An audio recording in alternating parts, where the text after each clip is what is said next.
Salut à toutes et à tous. Alors je vais faire une petite vidéo un peu différente de ce que je fais d'habitude, tout simplement parce que l'année 2020 arrive à grands pas et que j'avais envie de vous faire prendre conscience de certaines choses. Je pense que peut-être que la personne qui regarde cette vidéo vit des moments pas faciles en ce moment. Chose qui nous est arrivée à tous à un moment dans notre vie. On est un peu dans le fond et on se dit qu'on n'arrivera jamais à relever les défis, à gravir la montagne. Donc voilà, c'est un peu pour ça que je fais cette vidéo.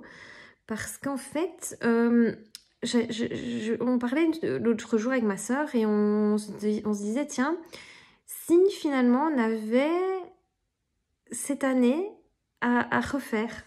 Donc voilà, si par exemple on nous proposait le 31 décembre, tiens voilà, tu refais ton année 2019.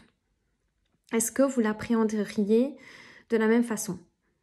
Est-ce que tout le stress que vous avez eu pour ou par rapport à certains événements qui allaient arriver, qui étaient censés arriver, qui auraient pu arriver, tout ce que votre inconscient, subconscient, intellect, peu importe, fabrique en fait, est-ce que en sachant tout ce qui vous arrivait, comment les choses se sont déroulées, comment les choses ont réussi finalement à se régler seul, voilà. Est-ce que vous auriez appréhendé cette année de la même manière? Alors cette année, peut-être que vous êtes en plein dans le chaos, et donc c'est peut-être un mauvais exemple, peut-être que vous êtes dans une période pas top, qu'on dirait voilà, l'année 2018 ou l'année 2017. Je pense que chaque année, il nous arrive des choses un peu compliquées. Et comment on a fait en fait pour s'en sortir? Est-ce qu'on y est arrivé? Est-ce que ça a été compliqué? Est-ce que c'est encore fini? Je veux dire, est-ce que tout est réglé ou pas? Et alors, au final, est-ce que ça nous tue? Est-ce que ça nous rend moins forts? Je pense que dans la vie, on a pas mal, enfin en tout cas la plupart des gens, après il y a des privilégiés toujours, mais on a pas mal d'étapes, de moments forts, de moments durs, d'épreuves à surmonter. Et en fait, moi je me dis, tiens, en 2018, en 2019, si j'avais dû refaire mes années, mais bon Dieu, mais qu'est-ce que je me serais moins emmerdée? Qu'est-ce que j'aurais changé énormément de choses. Et la vie est quelque chose de plutôt sympathique, c'est que chaque année, en tout cas du moment où vous êtes en vie, chaque année on vous redonne la possibilité, que ce soit au 1er janvier, que ce soit au 31, je sais pas quoi, mars, voilà, on vous donne une nouvelle opportunité de recommencer à zéro, de chaque jour vivre en fait. Et donc, ce que vous voudriez avoir changé dans les années précédentes, ben changez-le dans votre nouvelle année. Pour 2020, je pense que ce serait pas mal, peut-être de vous prendre moins la tête, d'assumer vos choix, parce que de toute façon, vos choix aujourd'hui sont critiqués pour certains. On va être d'accord avec ça. Et puis, quand ils verront tous ceux qui vous ont critiqué, que vous êtes heureux, que vous avez réussi, que vous avez surpassé tout ça, ils vont se dire « Oh, mais il a de la chance, ou il a de la chance. Regarde tout ce qu'il a. » Oui, mais les gens ne savent pas par quoi vous êtes passé. Parce qu'en fait, faire des choix, vouloir évoluer, vouloir prendre votre propre chemin, vouloir faire ce que vous aimez dans la vie, c'est prendre des choix. C'est, par exemple, reprendre une formation et être tout un temps au chômage. Ah ouais, on a été au chômage, mais on ne le sera peut-être plus jamais jusqu'à la fin de notre vie. C'est se mettre en couple avec une personne du même sexe que nous. Et alors, c'est l'amour.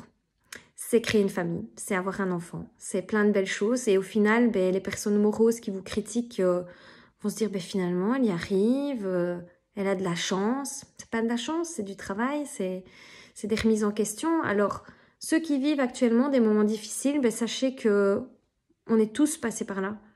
On est tous frères et sœurs, même si on se déteste beaucoup. On s'aime beaucoup aussi, nous tous sur cette planète. On vit plus ou moins les mêmes choses. Il y a des gens qui vont faire partie de votre vie aujourd'hui, qui feront plus partie de votre vie demain. Et on est arrivé à surmonter certaines choses. Donc aujourd'hui, ben, il y en a qui voilà, doivent vendre leur maison parce qu'ils n'ont plus les moyens de la payer. Et alors, il faudra recommencer. Il y en a qui sont en rupture. Et alors, il faudra recommencer. Et en fait, c'est continuel, il faut toujours recommencer. Alors si vous attendez que certaines choses vous arrivent pour être heureux, ben, vous ne serez jamais heureux. Donc c'est un peu on est triste du passé parce qu'on regrette certaines choses. C'est un peu l'année 2018 qu'on voudrait refaire parce qu'on se dit tiens, je la ferai d'une autre manière. C'est avoir l'opportunité de créer quelque chose de nouveau pour l'année 2020 et c'est en même temps avoir peur.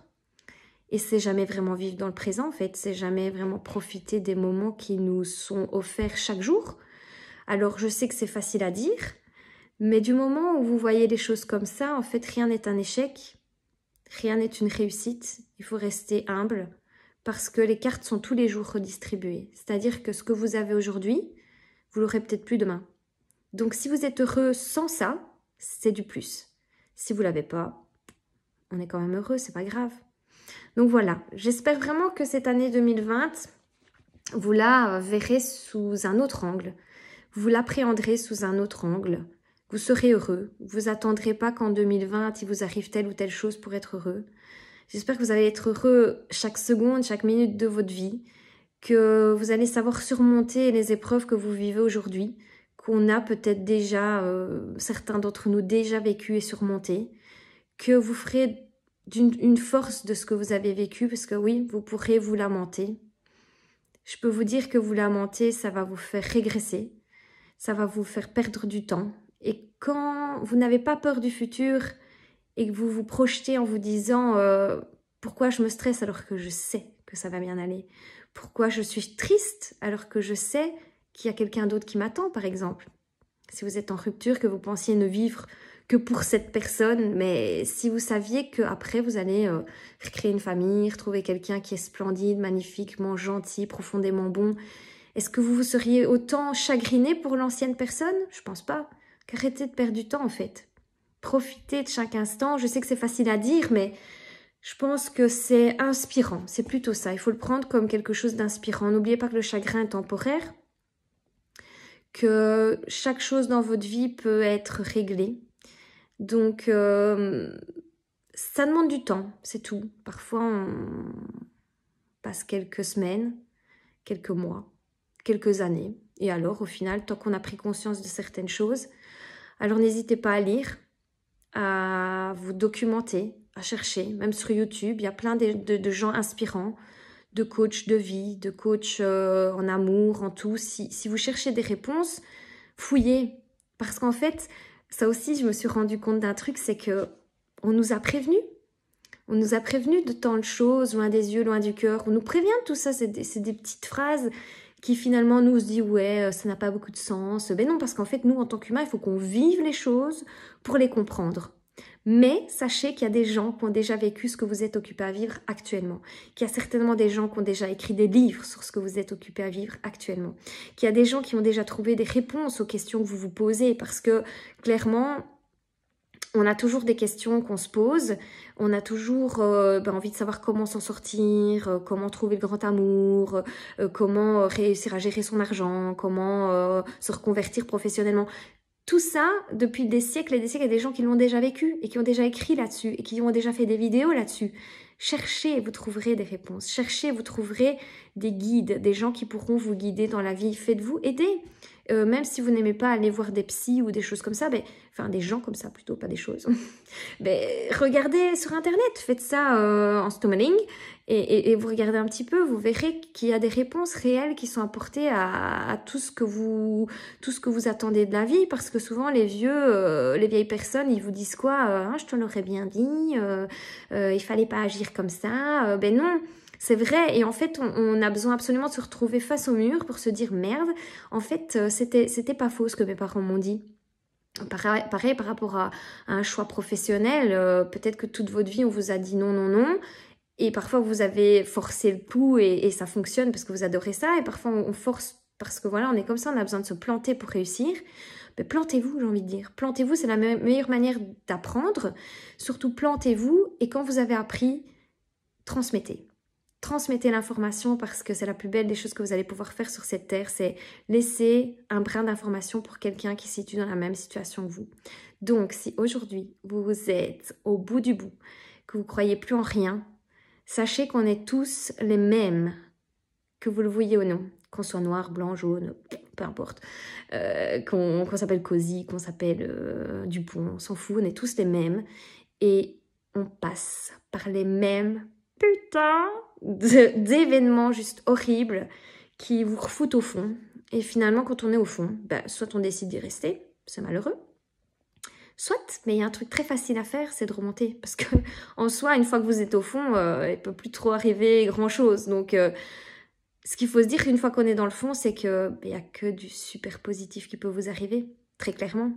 Il n'y a que du positif. Alors oui, généralement la vie vous rappelle par des petites piqûres de rappel quand c'est comme ça. Généralement, je sais pas, moi par exemple, on va donner mon exemple, comme ça c'est fait.